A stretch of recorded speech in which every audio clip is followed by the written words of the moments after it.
to build on, and we're going to start today with a terrific speaker who's coming to us all the way from Portland, Oregon, I think it is, Dr. Ross Greene.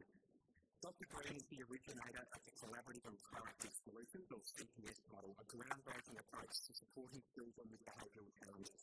He spent over 20 years on the faculty at the Harvard Medical School and is now the founding director of Lives in the Balance, a non-profit organisation dedicated to providing free web-based resources on the CPS model to educators, parents and clinicians across the world. Dr. Greene has advised schools, mental health organisations and policymakers and has influenced thousands of educators and practitioners across the globe. His work, including his book The Explosive Child, has been featured in major media outlets including The Oprah Show, Good Morning America, National Public Radio, The Atlantic, The Washington Post, The Chicago Tribune and The Boston Globe. We're very lucky to have him. I'll hand over to Ross now. Good morning, everybody. Very happy to be with you in Melbourne this morning, even if it's not in person. I'll be there in person in like October or November. I've got 40 minutes.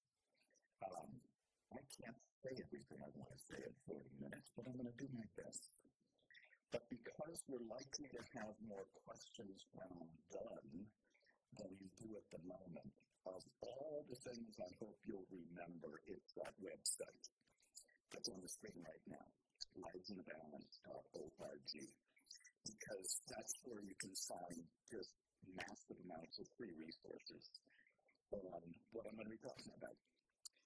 The Collaborative and Proactive Solutions model that I originated and first talked about in The Explosive Child, but then I'm Lost at School and Lost and Found and Raising Human Beings, and I am finally able to announce in the forthcoming The Kids Who Weren't Okay.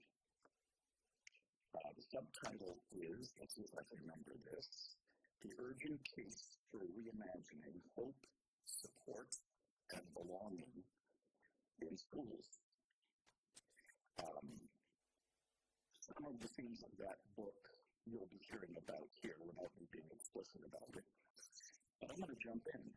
And once again, please, the website is there. I'm going to be going fast and I'm going to be covering a lot, maybe not my best strategy, but here goes. What we know is that, I did a talk here in Maine. I'm actually not in Portland, Oregon. I'm near Portland, Maine. I'm in Freeport, Maine, so the other coast. A lot of kids aren't doing very well these days. Most still are. A lot more aren't. We know this because of very high rates of depression and anxiety in kids. We know it because of increased rates of suicidality, chronic school absenteeism, concerning behavior. Schools are the canary in the coal mine. Educators have been telling us since COVID, actually since pre-COVID, something's happening. There's a lot of different reasons that those things are happening. Some of the reasons that those things are happening, and the hot one right now is social media.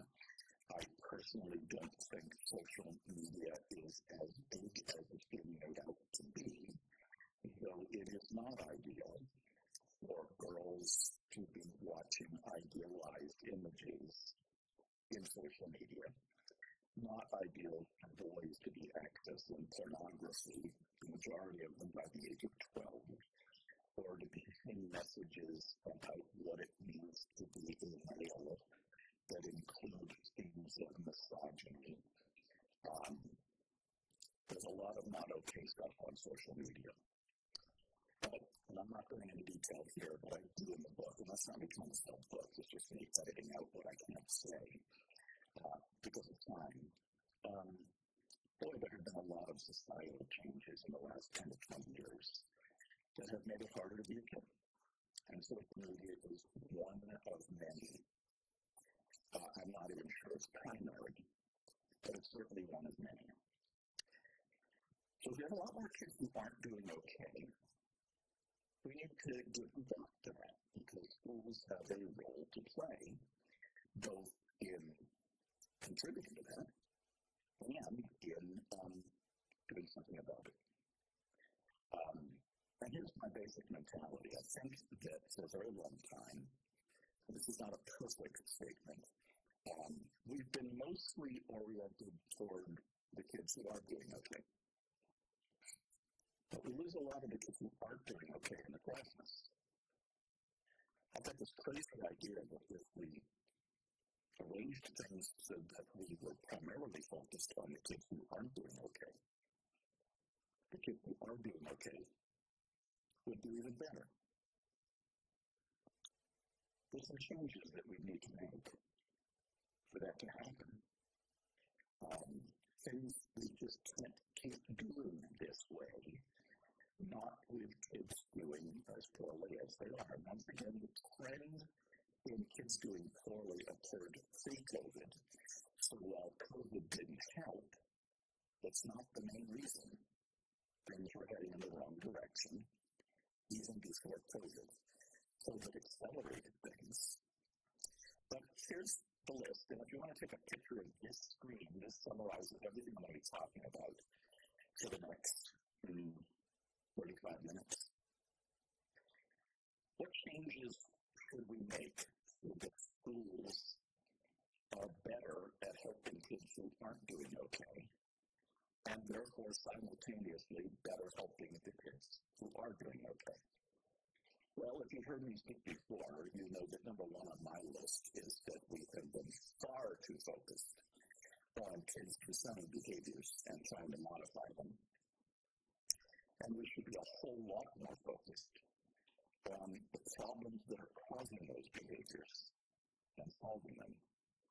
And if you work in a school, the problems you can work on are the ones that are going on in school. The ones that are occurring outside of school may be outside of your reach. But you can do that kid a whole lot of good in the 6 hours a day, 5 days a week, 9 months a year that they're in your building, just by focusing on the problems that are occurring at school. The synonym for what we call unsolved problems in the collaborative and collective solutions model is unmet expectations. Any expectation a kid is having difficulty reliably meeting is what we call an unsolved problem. And by the way, most of those unsolved problems are old. Meaning, the student has been having difficulty meeting that expectation for a very long time. Proof that that problem is still unsolved. So where's concerning behavior in that picture? Concerning behavior is just the kid's frustration response. Just the stress response, if you wanted to call it that. Just the means by which the kid is communicating that there's an expectation the kid is having difficulty reliably meeting. We should be far more focused on unsolved problems than concerning behaviors. Because here's the interesting thing. If all we're doing is modifying behavior, all the problems that are causing those behaviors remain unsolved. Because behavior modification strategies are not problem-solving strategies, and that's really important to know. How would we be solving those problems? Collaboratively, not unilaterally. It sounds from what I heard that a lot of what you heard yesterday from some of your speakers was that the voice of the kid is very important. Well, this is not a good model. It is by solving problems collaboratively with kids that their voice is heard. That we gather information from them about expectations they've been having difficulty meeting for a very long time. We'll hear a little bit more about that. Collaboration helps us hear the voice of the kid far more than being unilateral. This next one is my current obsession. We be proactive rather than reactive. often when I'm speaking for longer than this, and I'm not complaining, I'm very glad to be with you this morning. I'm just leaving some things out. I go into great detail about all the things that go on in schools that are late, reactive, boys at a long list, well, mostly late. Here's what's interesting. When you're focusing on a kid's concerning behavior, you're focused on what's late. Because the behavior, the frustration response, comes after the problem that caused it. If you want to be early, you're going to be focused on unsolved problems, not the concerning behaviors that are being caused by those unsolved problems. And if you want to be solving problems with kids and doing it collaboratively, you don't want to be doing that in the heat of the moment. I'll be introducing you, if you're not familiar with it already, to an instrument that helps you be early. Every few minutes. What else would we change? We would change our mentality from kids do well if they wanna, the belief that if a kid isn't doing well, it's because they don't wanna do well, which simply pushes us adults to make kids wanna do well. So kids do well if they can. The belief that if this kid could do well, they would do well. And if they're not doing well, something must be getting in the way. What's getting in the way? There are expectations they're having difficulty reliably meeting. But let there be no doubt, these kids who are struggling, these kids who aren't doing okay, would very much prefer to be doing well than to be doing poorly. And consequences are not going to give them what they need most from us. What else would we change? We would be interpreting concerning behavior accurately. We wouldn't be calling it attention-seeking or manipulative or coercive or unmotivated or limit testing or willful or defiant or non-compliant. In that new book, which is on my mind right now because I was just writing on it, there's a section called Non-Compliance is Informative. It's interesting. We adults are so oriented toward getting kids to comply, we miss all the information they're giving us when they're not complying. Non-compliance is information. Non-compliance tells us there's an expectation a kid is having difficulty meeting. And we could be talking with the kid about what's getting in the way on them meeting that expectation if only we weren't so focused on squashing non-compliance. I'm not saying non-compliance is desirable. I am saying it's informative. And squashing it causes us to miss out on a lot of information. Interpreting concerning behavior accurately means recognizing that it is not poor motivation that is causing maladaptive frustration responses. It is skills.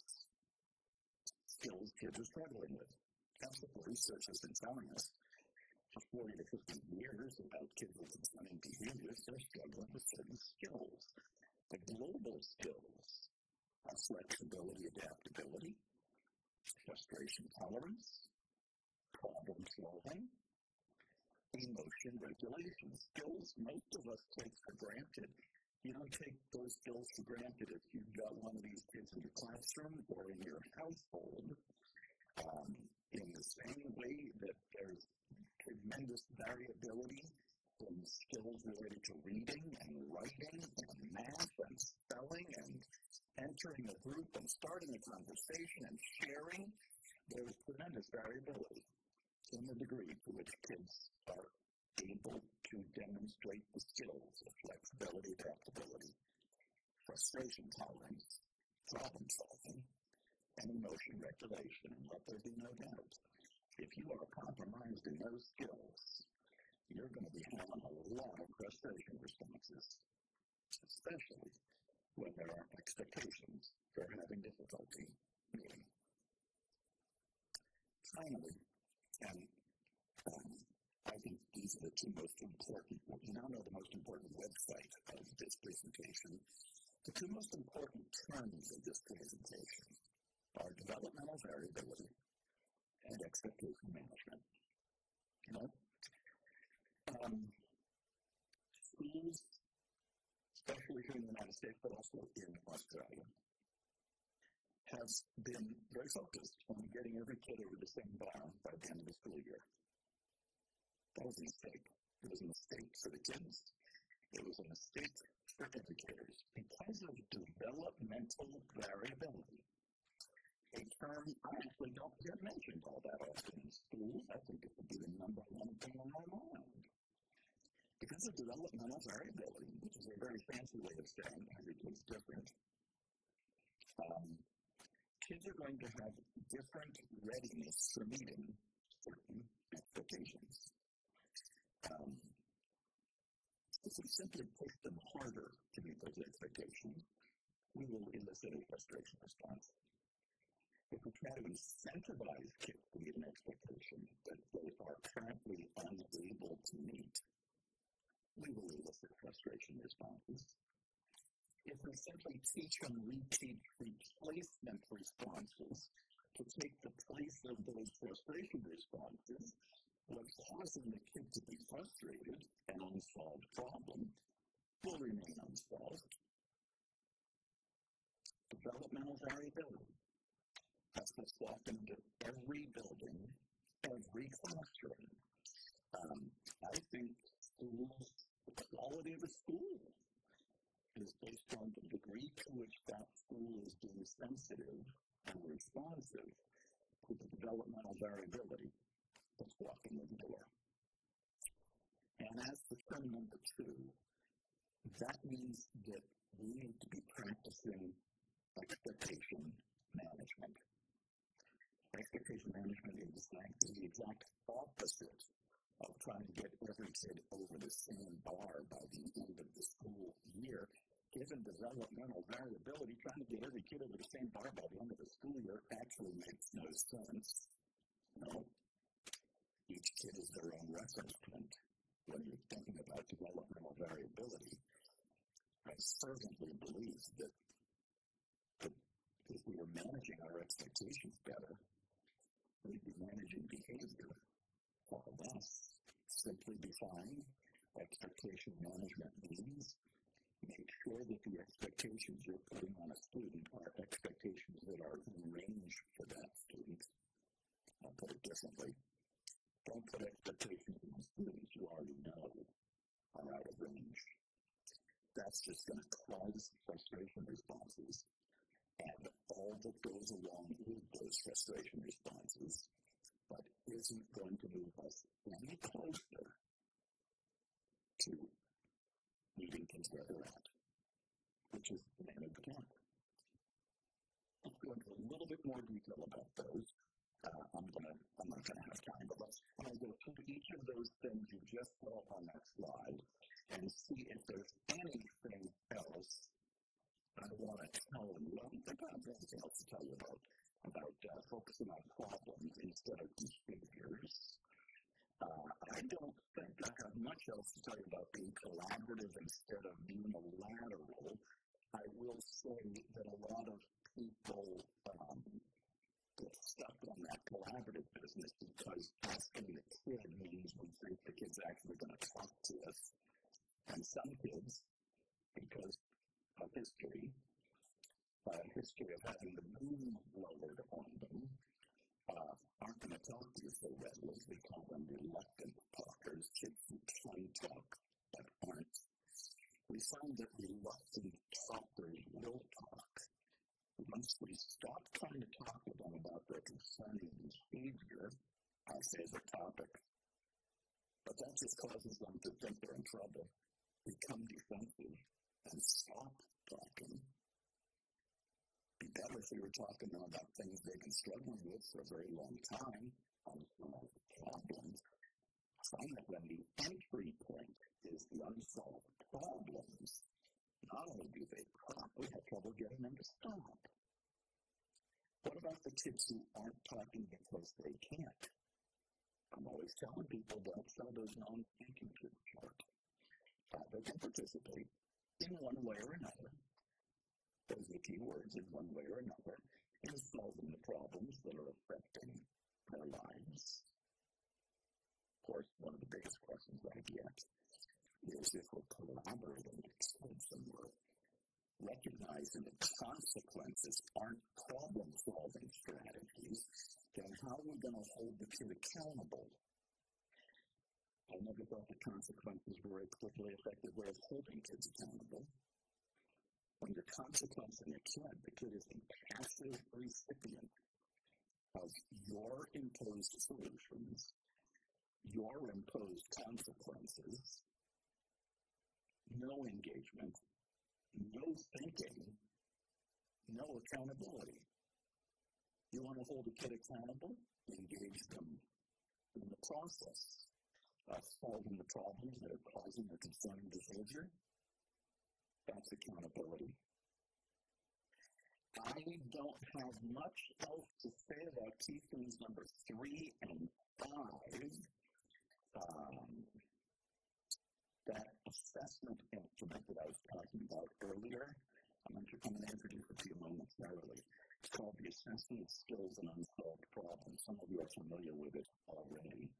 It answers 2 questions for us. The 2 most important questions we need to answer if we want to be proactive instead of reactive. Why and when? As in, why do some kids respond so poorly to problems and frustrations? You already know the answer to that. Because they're struggling with the skills that are involved in handling frustration adaptively. And you even know what the global skills are: flexibility, adaptability, frustration tolerance, problem solving, emotion regulation. Notice I didn't say anything about motivation.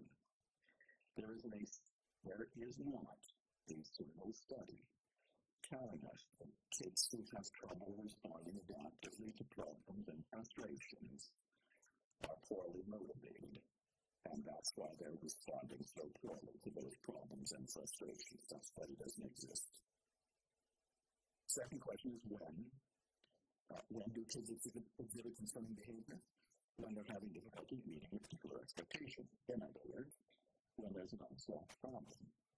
But the assessment of skills and unsolved problems helps you identify the skills that kid is struggling with and the expectations that kid is having difficulty meeting. And once you have that information, that's the information you say has been missing. This is a very predictable kid. Intervention can be almost exclusively proactive. We've covered this already. I don't think I need to spend any more time on this one.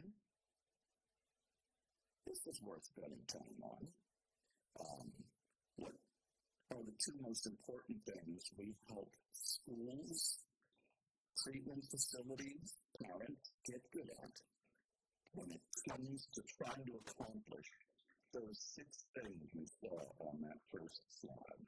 Basically 2 big pieces that we help people master. We help them get good at identifying skills and unsolved problems, because that's what's going to make intervention proactive rather than reactive. I've got to tell you, that assessment of skills and unsolved problems, that you're going to see on the next slide, I believe, this assessment gold, and just in case you're thinking that me popping it up suggests that I have a proprietary interest in it, is free on the website of the nonprofit I founded, Lives and Balance. I'll give you that URL when I'm done, just in case you haven't been on the Lives and Balance website yet. Why are we identifying skills? Because that's what's going to help adults see this kid through much more compassionate, accurate, productive lenses. That's accurately interpreting concerning behavior, seeing it for what it really is. Why are we identifying unsolved problems, so we know what we're working on?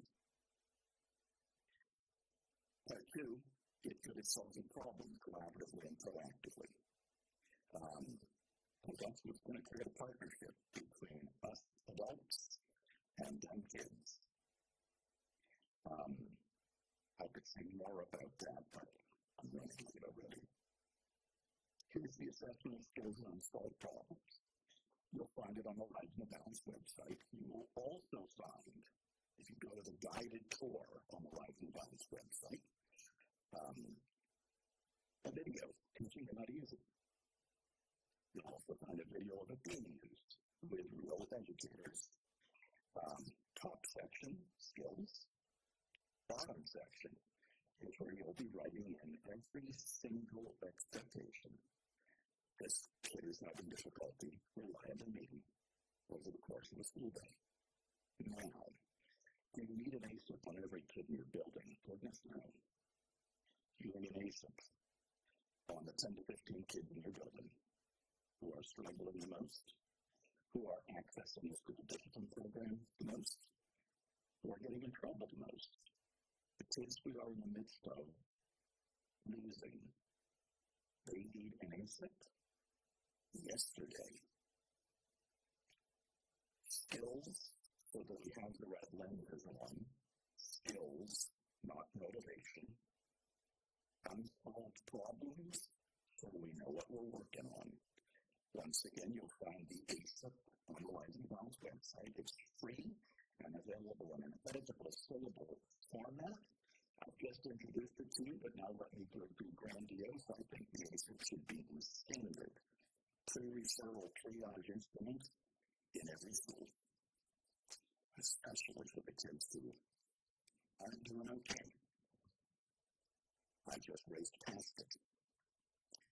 Some of you who know my work already know that I often talk about the three options for handling those unsolved problems. Plan A is where you're solving a problem unilaterally. Plan B is where you're solving a problem collaboratively. And Plan C is where you're putting an expectation on hold, at least for now. When schools are implementing this model, they are almost never using Plan A. Unilateral. They're using Plan B instead. And especially with the kids who are struggling the most, they're using a lot of Plan C too. So let me cover those, and then I think I'm done. Plan C is where you're putting an expectation on hold for now. Why would you do that? Well, because you're prioritizing. Those kids who are struggling the most, they often have a lot of unsolved problems.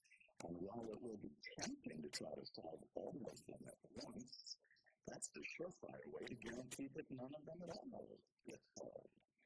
So we're going to have to prioritize the ones we're trying to solve right now collaboratively, that's Plan B, and the ones we're putting on hold for now. That's Plan C. Because you can't work on everything at once. It took a long time for those unsolved problems to pile up. It'll take a little while to chip our way through them. Another reason you're using Plan C is because of the term you've heard, expectation management. If you believe that an expectation is out of range for a student at this point in their development, well, it really makes no sense to put that expectation on the kid. It's just going to cause concerning behavior, and once again, all that goes along with it. There's a third reason we use Plan C. You have some kids who are currently so unstable, so volatile, so reactive. I don't know if they meet any expectations at school right now. Quite frankly, I'm just happy they're showing up. The focal point for those students is stabilization. They don't necessarily need to go to an inpatient unit to get stabilized. We've helped a lot of schools learn that they can stabilize those kids without the kid having to leave their home school. A lot of that, but not all, includes massive amounts of expectation management, removing almost all expectations temporarily. We do have a motto in the CPS model: stabilization comes before education. And it makes no makes sense to put expectations on kids that are just going to destabilize them further. That's plan C. I think that's the fastest I've ever gone through plan C. But I only have 3 minutes left. So here's plan B. There are 3 steps. I'm amazed, quite frankly, that I'm going to end this on time. There are 3 steps to solving a problem collaboratively. If you've heard me speak, if you've read one of my books, you know these steps already. But they are called the empathy step, the defined concern step, and the invitation step. Now, the names of the steps don't matter much, although I like the name of the empathy step very much. It's the ingredients that matter. What's the main ingredient of the empathy step? Information gathering. Gathering information from the kid about what makes it hard for them to meet a particular expectation. The empathy step is where the kid's voice is heard. The empathy step is where we adults are listening. The purest form of empathy. Huge. I'm always telling caregivers, be prepared for surprises in the empathy step. When you discover that what you thought was getting in the kid's way is not what's getting in the kid's way. The definable concern step is where the adult is entering their concern into consideration. The exact same concern that might previously have led them into plan A is now leading them into plan B. Same concern. Completely different approach to getting it addressed. And finally, the 3rd step, the invitation. This is where kid and caregiver are putting their heads together, collaborating on a solution. A solution that addresses the concerns of both parties. It's mutually satisfactory. Here's what I've been saying a lot lately. World history bears me out on it, including current world history. If a solution is not realistic and mutually satisfactory, I promise you, this problem is still unsolved. And if you ask me, what is the most important thing we need to be helping kids learn how to do so that they can do this world better than we do? It's teaching kids how to solve problems collaboratively and work together on solutions that are realistic and mutually satisfactory. I cannot believe I just did that in 40 minutes, but there's the Life of an Balance website. I hope you have a wonderful day towards the conference. Once again, delighted to be with you this morning, and can't wait to be back in Melbourne later in the year. We'll have a great rest of the conference.